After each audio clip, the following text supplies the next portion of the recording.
我们会发现今天开始我们的程序很不一样，就是我们从1月1号开始，不过我们今天是因为晚崇的第一次敬拜，我们开始跟华语的时候跟明天礼拜天的程序是一样的，所以我们会有一些调整，所以现在呢，就是我们一起来听神话语的时间，我们一起来祷告。主，我们感谢你，谢谢主耶稣，你赐给我们宝贵的话语。我们原是那个看也看不清楚，听也听不见，听不明白。我们原是愚蠢无知的，但是主耶稣因着你的爱，主耶稣因着你是光明，主耶稣你是光，你照亮我们，使我们能够明白你所要启示给我们的，你所要赐给我们的。主，我们感谢你，将以下的时间仰望在你的面前，我们这样祈求祷告，奉主耶稣基督的名求，阿们。感谢神，让我们今天呢，礼拜六来讲是第一次我们来聚会。好，那今天神所要赐给我们的圣经的话语，我们一起来读好吗？来，请这边有来。我猜你们去，如同羊进入狼群，所以你们要灵巧像蛇，驯良像鸽子。再读一次好吗？好，来，请。我猜你们去，如同羊进入狼群，所以你们要灵巧像蛇，驯良像鸽子。这是耶稣什么时候说的啊？他要猜我们去哪里呀？去哪里？不知道。我们今天你坐在这里持续听，我们就会知道有得着神来的智慧，让我们像什么样？蛇一样。那蛇是什么呢？鸽子是什么呢？这是神今年要赐给我们的。如果以华人来讲，请问今年是什么年啊？2013。如果农历来讲，今年是什么年？蛇年，对不对？所以今天神要启示给我们，神透过他的话语来启示我们，我们在所谓的华人的蛇年里面，我们要怎么样子有一套？那一套是谁赐给我们的？耶稣赐给我们的。他说：“你们要去阿基多维亚。”在这个经文呢，在讲这个经文里面告诉我们，你们要去哪里？你们要去到这世界，你们要传扬福音。你去到这世界的时候，好像什么？羊进入狼里耶！哇，这是在真啊，危险的，危险的，危险啊！危险的，危险，危险，再危险啊！今天有没有人说，哎呦，传道你这样讲，好像耶稣都不要我们好过一样。传道你这样说，好像耶稣要虐待我们一样啊！你有这种感觉吗？被耶稣虐待吗？传道要讲，神的属性是美善的，神呢为了是你好，为了是他是美善的神。我们要知道，神要赐给我们他的话语跟智慧，他是美善的神。他说他是信实，说依靠他的，他要赐给我们完全的智慧。好，所以我们今天呢就要来看，当灵巧当在蛇年的时候，人都说怎样？蛇是灵巧的，是这样吗？还是不是灵巧？是什么？狡猾。到底是灵巧还是狡猾呢？我们来看神今天赐给我们是什么。我想我们到这世界上工作的时候，他绝对不会跟你讲什么，你要怎样？你要这个祝福你的敌人，会这样讲吗？不会，他一定会跟你讲怎样？杀！哎呦，商业周刊居然这样教我们。在过年的第一期，2013年第一期，他就说，我如果要做一个生意人我如果要占遍所有的这个在中国这个懂得中国，要做中国的生意，这个顶薪就是什么卖什么的什么？对了，哪一个的吃的不会健康的康？康师傅，他就教我们，你如果在这世界上，他会教你要敢杀、敢做、敢要。所以耶稣看透了，我们到这世界就像什么？羊进入什么狼群啊？啊，我们的主差遣我们越来越没力气了，快要软脚了啊！差遣我们出去，去到这个世界啊！我们多么怎么样？我们多么纯洁啊！我们在教会所教导的，我们要温柔。哎，这个12月最后一个礼拜，传道有讲，我们穿上神给我们的新衣以后，保罗怎么教我们呢？我们要怎样？要这样，要这样，要怜悯，对不对？啊，要谦虚，对不对？要这样柔和谦卑，对不对？哦，阿罗这家羊给人家的就是这个，而且羊真的在所有的这个动物里面算是什么？算是比较智商没有那么高，但是它却是怎样？它却是一个很好的群体动物，它却是一个什么？愿意顺服。所以神做的比喻是有它的道理的。所以我们呢是像羊进入哪里啊？这家吗？这一只让你想到谁？啊，雅各，让你想到谁？哎呦，我怎么感觉好像看到我的老师，他永远就眼睛盯着我。是啊，当羊遇到这一群狼，就怎样窘大了。请问你逃得出来吗？哎呦，救命啊！主啊，救我啊！如果你要自主，自己主张，我要怎么做？对不起，你绝对逃不出。我跟你讲，狼都会咬狼啊，是吧？哦，但是呢，这个耶稣很妙，他说他要差遣我们出去世界，他教导我们要灵巧像怎么蛇，善良像鸽子啊。那这个我们能够在这世界制胜吗？你们觉得呢？那个传道你讲的真的吗？我有一点不知道怎么办呢。没关系，继续我们来看，在这世界上，我们要像蛇一样，因为在这世界上确实有很多蛇啊。但是你要说，传道，可是有的人教会有跟我讲这个蛇是怎样？撒旦，是吧？蛇呢？这个灵巧到底耶稣讲的，在圣经里面讲的是到底是哪一种啊？我们来看看，在圣经中，或者是我们来看看灵巧像蛇。灵巧是什么？在圣经中，蛇是上帝所创造世界中最狡猾的生物，在哪里可以看得到？等一下我们看到这个经文啊，我们看看这个蛇头怎么样？小小还大大的？小小的，请问它厉不厉害？我告诉你，它只要咬到你，你是它的几倍？不知道几倍啊？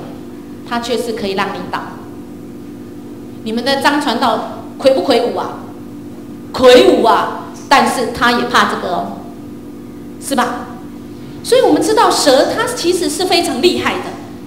所以有人在古代的时候，他们把蛇象征为什么？生命，土地在那个生命力，而且它每一年都会怎样脱去它的旧壳，会让它生命再一次有生命。所以有人说蛇是怎样代表了不老的青春。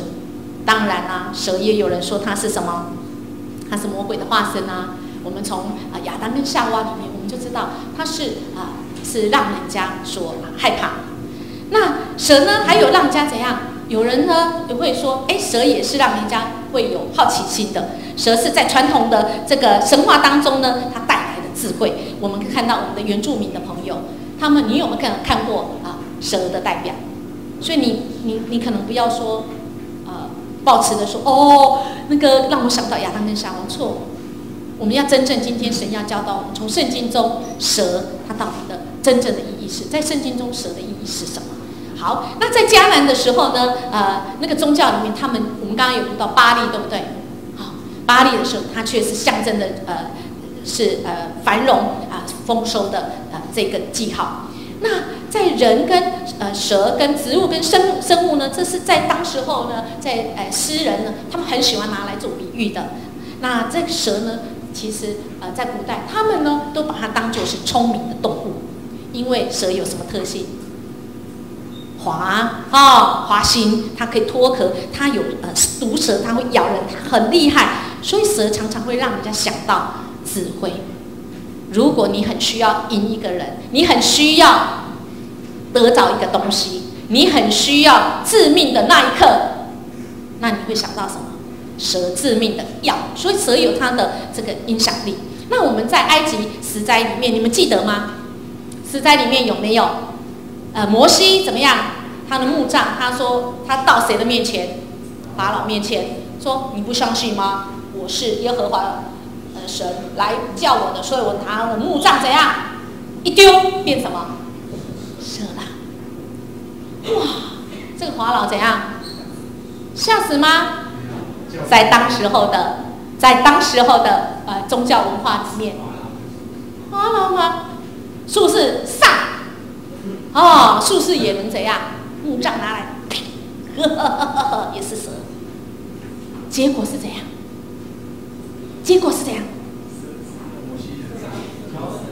哎呀，不愧读神学院的，摩西那个蛇怎样？把那个法老的蛇怎样？那个蛇不会咬的啦，蛇只会怎样？吞下去。所以蛇会让人家感觉是一种怎样？力量。所以有人讲蛇的也象征一个亚威的能力。亚威是谁呀？不是，亚威是谁？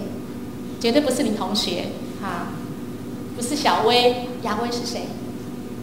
亚威是谁？有这么大能力，可以差遣，对，可以差遣摩西，然后那个蛇是谁的？是耶和华的能力。当然，它也是代表，所以在代表另外一个宗教。所以在那个时候，蛇确实是一个宗教的一个神的一个代号。我们也有看到，在出埃及记、跟列王记、跟民数记21章第4节到第9节，跟列王记下18章第4节，你们记得吗？你们记不记得那时候出埃及记怎样？百姓走了很难走的路，心里非常怎样？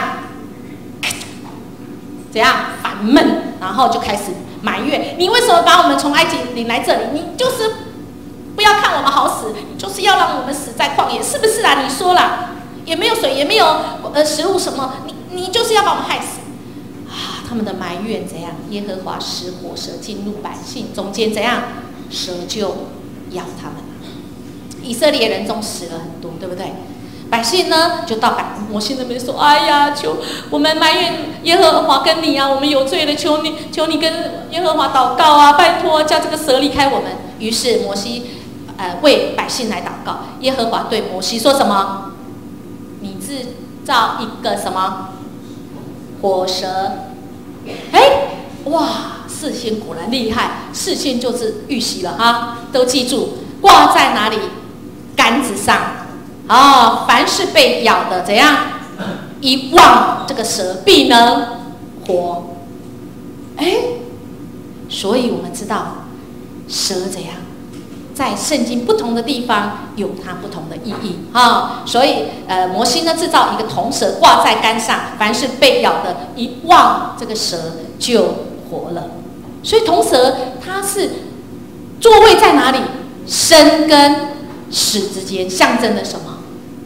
生命跟死亡的抉择。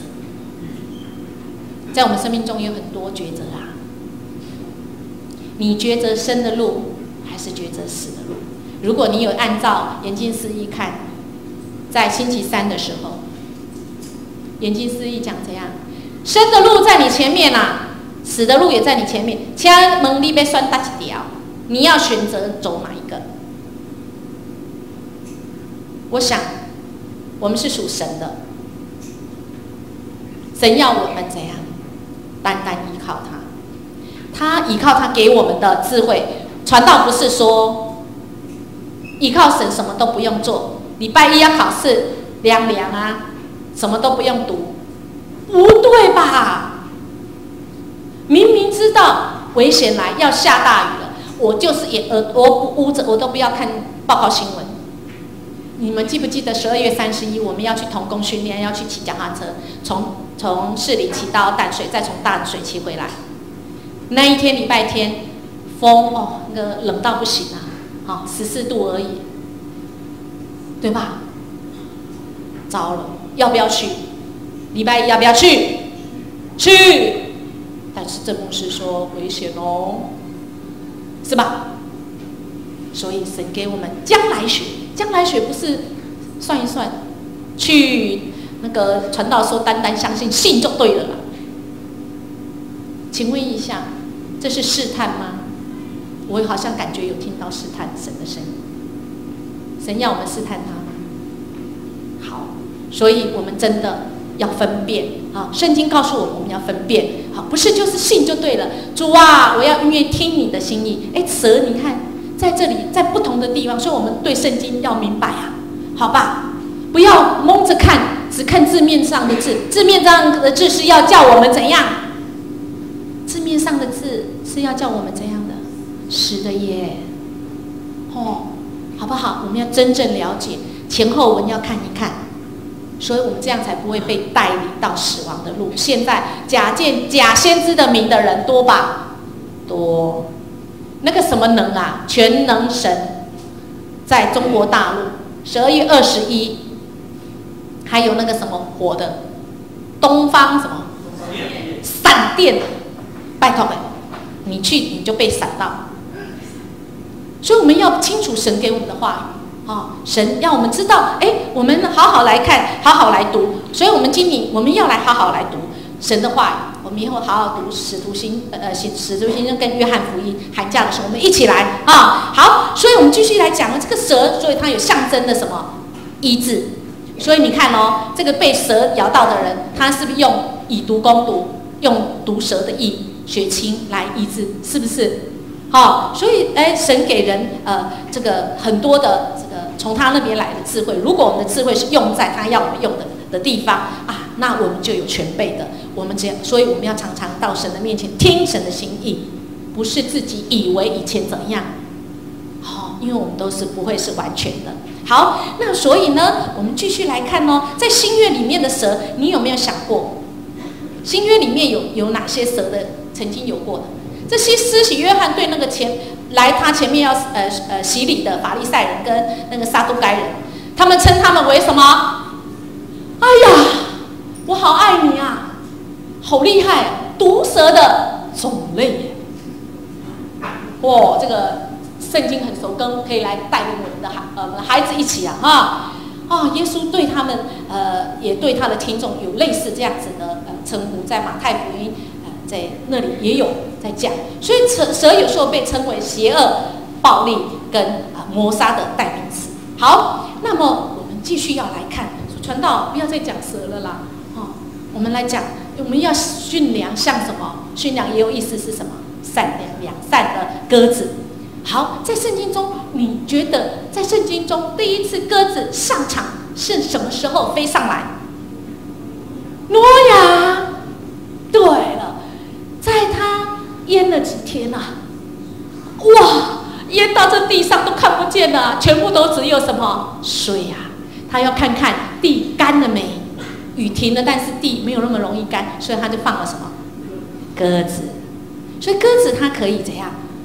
它可以找看有没有怎样衔东西，衔什么？衔绿叶，就知道啊，很聪明嘛神给挪亚很聪明，就知道说到底退了没。好，鸽子也有做什么用途？再往后一点，利未记，来献祭的时候要用什么？请问献祭可不可以用鹰类的、鸟类的？那个都代表不洁净哦。只有什么是洁净的？鸽子，只有鸽子是洁净的。好，鸽子还有什么？诗人超喜欢用它的啦在那个它有羽毛的鸽子，在诗篇55篇第6节，诗人他说什么？渴望像一只鸟，有羽毛可以飞翔，做什么？躲避敌人追杀的恐惧啊！所以鸽子有什么意思啊？渴望自由。所以你会想到，我们遮起来了。鸽子还让你在新约想到什么？圣灵吧。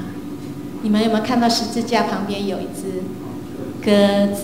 啊，所以在新约里面，我们也看到鸽子是圣灵的象征，圣灵可以使人得着自由。还有鸽子哦，在那个西西家的时候，它也是一个哀鸣的鸽子，你知道吗？鸽子有没有喉咙啊？没有，所以鸽子的声音是哦哦哦。西西家患重病的时候，他快要怎样死的时候，他就求上帝医治他。他描述他自己在病中哀嚎痛苦的样子，很像什么？鸽子的叫声。还有呢，鸽子还有什么？哎呀，我们最在什么创世纪第3章最让人家怎样？最啊，我们的始祖怎样？原罪，在那时候那个他们很容易被诱惑，好，所以鸽子也有什么受诱惑没有考虑，愚蠢无知，还有呢战斗不安。在耶利米，我们现在最近在读的耶利米，他说怎样？以鸽子在深渊口搭窝，在那个深渊快要掉下去的深渊口搭那个窝，就是那个他的窝巢在那边，要描述什么？他的敌人摩押人怎样心里不安，他们即将被以色列的神这样出挖。好，所以因为一般的野兽没有办法抵达到那么危险的地方，所以让鸽子能够远避灾难。所以鸽子也有怎么样战斗不安，可是神却要保护它。美丽的鸽子更是好，所以我们来讲，我们已经知道圣经中有这么多象征，那么传道，你告诉我，在圣经中的这一些意义，什么时候要用在哪里呀？我们就有正确的知道。我们要对圣经的了解要更清楚，不是只有按照字面上，它有这么多的意思。那么我们就要看，它的前后文到底是代表的是什么？好，这只鸽子呢，我们刚刚有看它可以当祭物，对不对？可以当翎毛的鸽子，因为怎样哀鸣的西西家记得吗？战斗不安的鸽子。好，当无知遇上狡猾，会怎样？遭罪临门。什么时候是无知？遇到狡猾。如果有人跟你讲信就对吧，信就对了啦，我就相信啦，我都不做预备啦。传道要说，你就是遭什么？你就愚蠢了。神要我们不是赐给我们的智慧，是要透过他赐给我们的智慧，从他那里我们要得着。不管是将来学是用统计的方式，他要我们一口推，很白目，就去到那个狼的中间，你好傻我跟你讲，你就是我就是看你不顺眼你怎样？你要这样做吗？不要，好吗？好，在圣经中有没有无知遇上这个狡猾的？我们刚刚一直讲，传道已经讲3次了，亚当跟夏娃，对不对？好，在这样子的时候，我们怎么样来看？我们来看这段经文怎么说呢？女人对蛇说什么？园中树上的果子我们可以吃，为什么？因为前面蛇讲了一句什么？蛇讲了一句什么？我听说你们园中的都不能吃，对吧？我跟你讲，你的爸爸妈妈就是不要你快乐啦，就是限制东限制西啦，对不对？对不对？你如果没有跟他讲不对，好像是你有去你们的老师就是很讨厌他限制这个都是没有道理的啦，他根本就是不爱你。如果你傻住，你有去我们要分辨他是不是要来引诱你。所以蛇就是引诱他，引诱这女人。女人就讲说不对了，园中的果子我们都可以吃只有那颗不能吃那蛇又对他说那不一定是如果有人跟你讲说这个饮料好喝，这个摸起来粉粉的，这个烟你吸吸看，这个茶喝喝看，好喝，而且精神很好，可以熬夜，要不要？不一定死啊！你妈妈青菜公公而已，她也没有吃过，她怎么知道会死？哦，你们张传道有讲过，有吃过吗？不一定嘛，试试看。我们刚刚讲，蛇代表什么？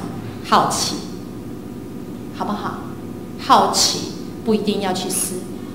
蛇就是对他讲，不一定死啊，因为神知道你们吃的时候眼睛就亮啦。你们的老师、你们的父母就是不要你们跟他一样厉害嘛，就错了，我们就走了，就跟他走了。神不要我们这样，好不好？当我们遇到这种试探的时候，神会保守我们，但是他要给我们有智慧。如果我们遇到那个诈骗集团的打电话来说，哎，你怎么样怎么样？我们有智慧，这是神要给我们的智慧。我们不要像这样子，神要给我们有聪明、有智慧，知道怎么样子来回复他。我的朋友他怎样？有人诈骗了给他打了电话，你知道他怎么做吗？跟他聊天，跟他怎样传福音。是呀，是你吗？跟他传福音，结果他回复是什么？当然是骂他。好，所以我想，在这世界上，我们要活的真的是很多。传道有一个很怎么讲的经验呢？我真是不知道怎么说你们来帮我说说看。我曾经带3个孩子坐计程车，我最小的陈以琳我讲过陈以琳的事嘛哈，任何努力陈以琳就是0嘛哈。他还没周岁，我们就坐计程车要去玩具环东城。我一上车，计程车，哇，他好热心哦，哇，帮我拿那个推车啊，然后帮我上车，我们坐在后面。我的老大那时候才只有国小1年级，我的老二才3岁，陈以琳还没有走那个满月，就是还没有1岁这样。坐计程车，我就觉得这个人怪怪的。这个司机先生长得很秀气，很帅，怪怪的。我说好，那请你，我要去玩具环东城，然后就开过超过了剑潭以后，他居然上了什么？居然没有上高架桥，直接往那个中山北路下去。我说好像不是这里耶，好像要上高架，没关系，我绕远路，我算你一样钱，没关系，我帮你那。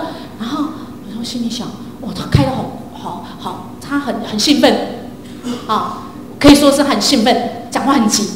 他说往前，如果台北收的人，他去到那个大同公司那边，红绿灯快过，他马上左转，那里是不能左转的他马上左转，结果直直的，我就看到什么公车来了。我第一个动作是什么？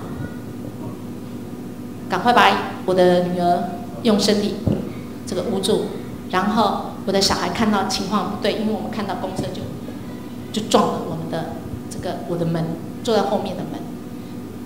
然后我们就大叫一声，玻璃全部破。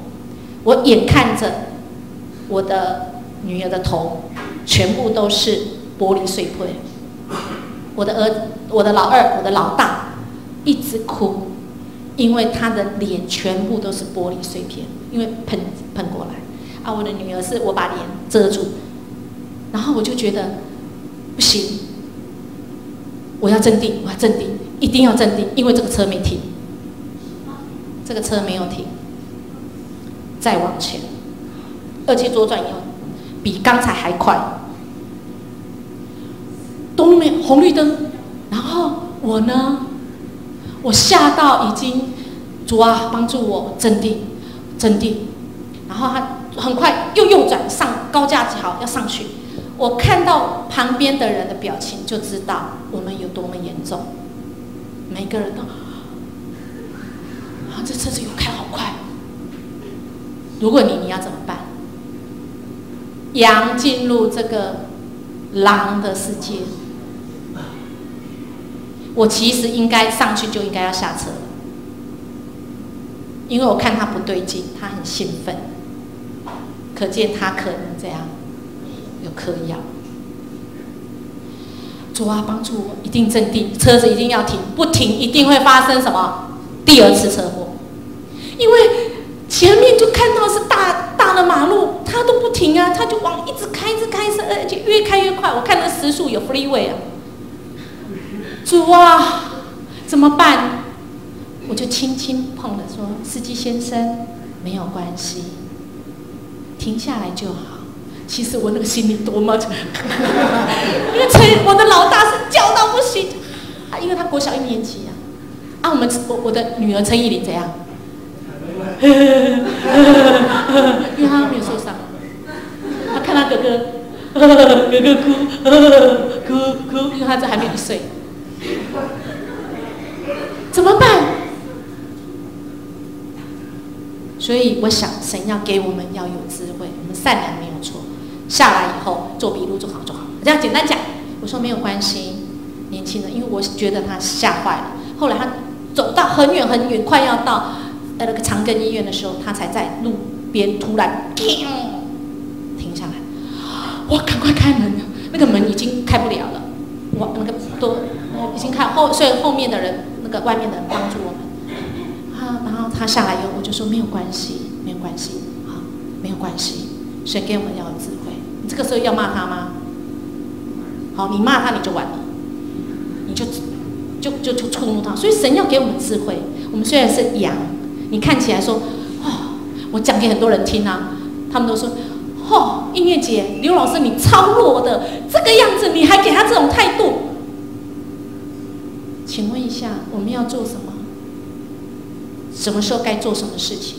神要给我们智慧。做完笔录以后，简单讲，我不知道为什么他还要去持续开下去，但是我说没关系，你们就法律上途径我们先医疗。那天晚上他的阿姨就打电话来，因为怎样？他说他刚刚出狱，那他就是乐界啦，不是出狱，然后他才40万的新的车，可不可以不要告他？我说可以啊，因为我有健保啊。我有劳保，没有问题。我觉得年轻人最重要。第3天，换谁打电话来？警察啊！你要来做笔录啊？你是不是发生车祸？对呀，你们的车把一个年轻人跟另外一个人撞到，现在已经在加护病房。真的吗？你要来作证啊？我受伤，我也要作证。而且那个开车这个小姐啊，小姐，我不是一直叫她那个司机先生吗？而且他后来一票的人全部来探望我，都是司机先生，而且都长得很帅。所以我那时候没有姿势，他们是什么？女扮男装。这个笑声是求神怜悯。传道要说，如果这个姐妹看到这个传道这个录影，传道真的很想说，有机会你再来找我。我知道你很苦，你的那一群朋友都很苦，因为我发现后来才知道，透过后来的事情才知道，这一群司机的朋友全部都是女性，但是看起来就是男性，只是他们长得很帅了。所以传道在讲，在这世界上我需要有智慧，这件事情上我一直心里很难过，所以我说我不知道该怎么说。在这世界上，我们要做羊进入狼一样，神要给我们什么？求神给我们完全的智慧。我们善良如鸽子，鸽子有代表了什么？爱。鸽子代表什么？可以给人自由。我相信这一个司机先生到现在他都没有自由，因为他没有神的福音。所以我想，不管我们现在在哪里，在学校，在你的家庭，在你的生命中遇到了困难，遇到你实在搞不清楚的，求神给你智慧。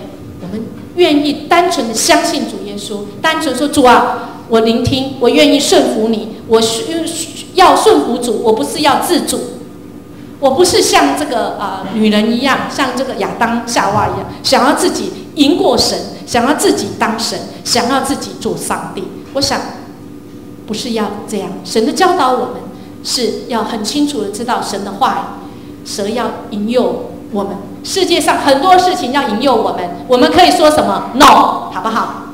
可以吗？如果有人说你爱我，你就要把你献给我，错，这个人就是错。你要有知识，好不好？好，这个就是错的事情。所以你如果不知道，还是我们之间，我们现在有新的规定，顺便在这里讲，不能去摸到别人的身体。如果有人让你觉得不舒服，传道要讲，你直接告诉他。所以传道以后不会说，好，传道要抱你，会说传道抱一下好不好？如果你觉得好才抱一下，不要有其他身体的接触。如果你觉得不舒服，你就直接跟他讲，请你不要，我不觉得不舒服，可以吗？好，我们今年一起来努力，彼此有界限。我觉得这就是尊重，这个就是神要给我们的智慧。我们要聪明如什么？灵巧如什么？蛇。我们要善良，我们要驯良，像什么？鸽子。鸽子有爱，但是我们不是当什么？我们不是当那个我这个笨笨的我们当我们的神给我们的，知道我们灵巧，我们像这个蛇一样，遇到善良的鸽子的时候，我们得胜有余。如果你觉得你的智慧要从谁来的，是最完全的、全方位的智慧。如果我们的聪明是放在对的事情、善良上面，那么它可以抵挡邪恶。赞成吗？阿妹吗？阿妹。好，所以我们神要赐给我们分别善恶，我们是属神，我们是圣洁的。好，我们要跟我们最好的老师来学。这个老师就是讲这句话的人，他是耶稣。我觉得他非常的有智慧。在这个我们来看约翰福音，我们今年要看使徒行传跟约翰福音在第8章，在第3节里面说，经学教师跟法利赛人带了一个什么女人来，她是在行淫的时候被抓到。这在中东行淫的时候被抓到会怎样？被石头丢死啊，对不对？他们叫他站在中间，问耶稣说：“老师，这个女人在行淫时被抓到，在摩西的法律上命令我们。”讲起来是头头是道，对不对？蛇大部分诡诈的，讲起来都是头头是道。跟你讲，这样的女人必须用石头打死，你认为怎么样啊？请问耶稣是听见他表面的意思，还是听见他背后的动机？对，所以亲爱的大家，我们要聪明如蛇，善良如鸽子。我们要听见人家背后的动机，背后要传递给你的话。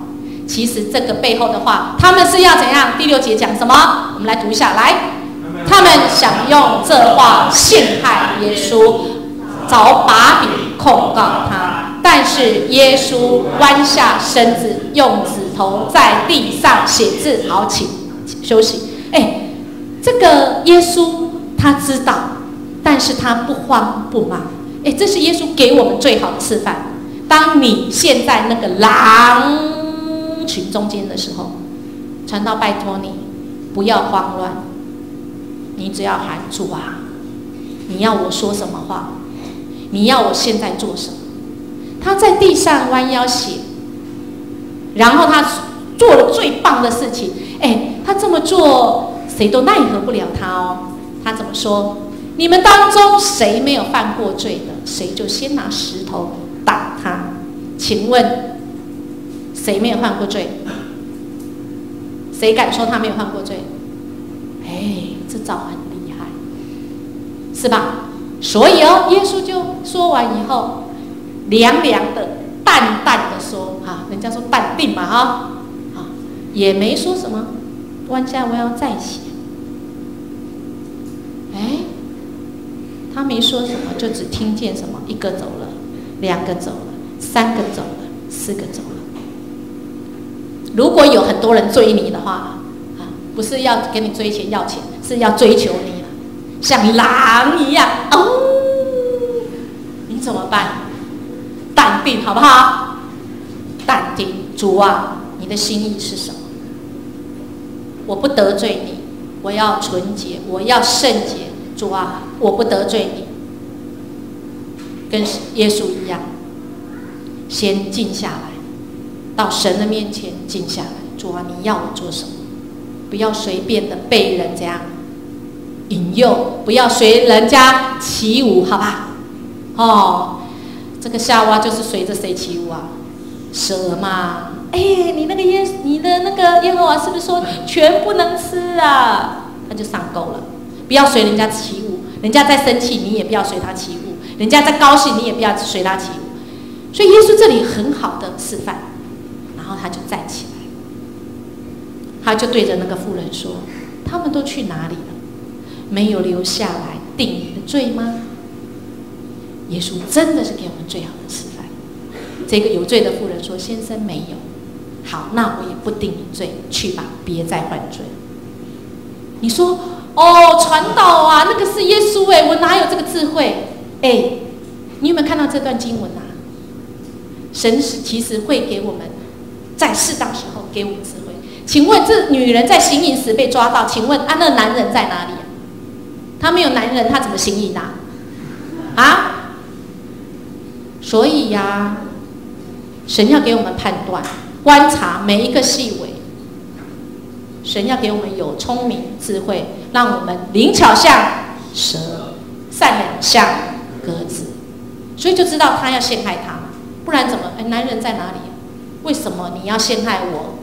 我就知道你的用意在哪里。所以神要教我们教我们在生活上，传道没有办法跟你讲，但是圣灵有办法跟你讲。圣灵有办法透过每一天你的祷告，每一天你在神的灵修里面，神要赐给你完全的智慧，从他那里来，可以防范一切的危险。神要赐给你智慧。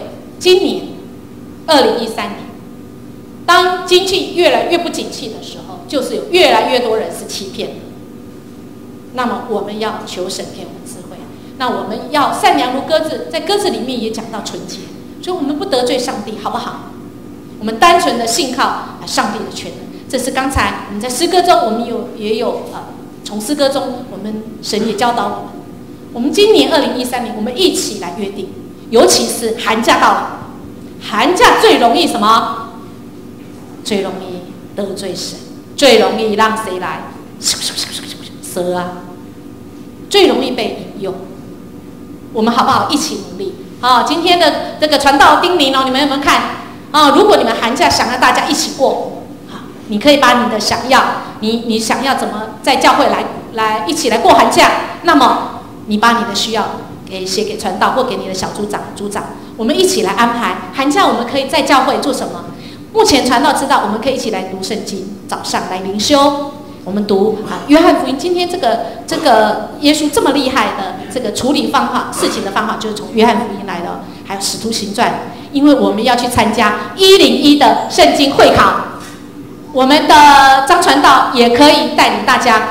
你知道吗？第1名得多少吗？4万，两个，所以一个人得几万？2万。再来呢，1万，再来呢，很多。再来呢，更多。我的更多不是更多的奖金是更多的名额。好，因为第一个只有1个嘛，但是下面有一个是10个，更多名额。我们一起来读圣经，我们一起来复习，我们一起来经历神，一起从圣经的话里面我们得着智慧。因为未来的世界只会越来越辛苦，只会越来越险恶，但是我们只要愿意到神的面前，神要赐给我们完全的智慧，全方位的。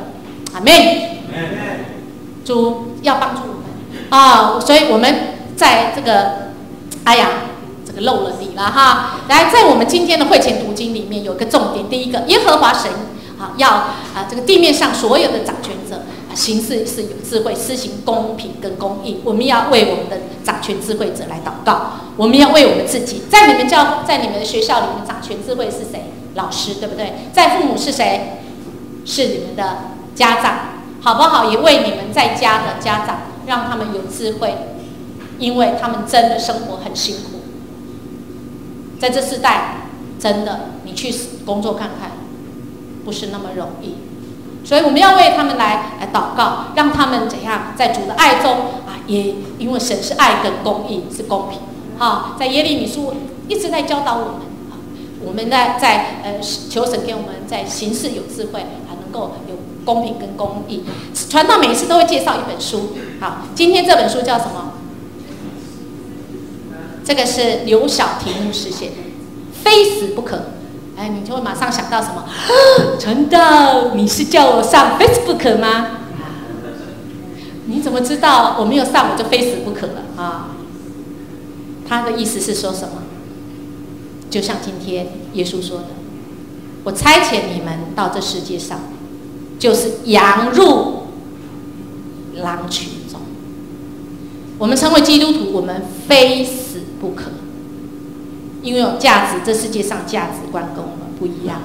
但是传道给你保证，你死跟神同死，你会跟耶稣同复活。阿们。非死不可的基督徒门徒，我们要跟随神。所以你回去再做，虽然有困难，一定会有困难的嘛。狼那么多，我是羊，一定有困难的。困难你就找我们的小组长、区长、传道，我们一起祷告。这本书非常好，是他教导你成为真正的基督徒，不是被随便糊弄的。